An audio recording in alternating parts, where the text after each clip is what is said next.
এই দুনিয়ার পুরো জীবনটা এটা হচ্ছে লালসাময় একটা জীবন, লোভ, মরিচিকা, মায়াজাল। এই মায়াজালে আমরা আটকে আছি, ফলে মৃত্যুর কথা আমরা ভুলে গিয়েছি। পাগলের মতো ছুটছি, আরো টাকা লাগবে, আরো খ্যাতি লাগবে, আরো যশ লাগবে, আরো দাপট লাগবে। আমার এত টাকা দিয়ে কি হবে? এত সম্পদ দিয়ে কি হবে? এত ব্যস্ততা দিয়ে কি হবে? তোমার স্টপ, থামুন, অনেক হয়েছে। আম্মা থামুন, take a rest, take a breath and think about death.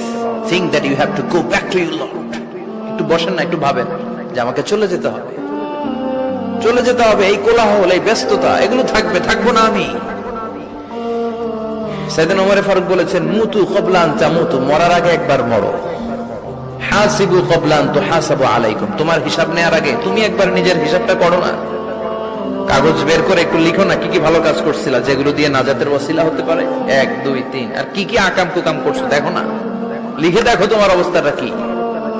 মরার আগে একবার মরো। মরার আগে খাটের মধ্যে শুয়ে শটান করে চোখ বন্ধ করে একবার মরার ভান করে দেখেন কেমন লাগে। চোখটা বন্ধ করেন আর ভাবেন আপনি নাই, কি কি হতে পারে ভাবেন।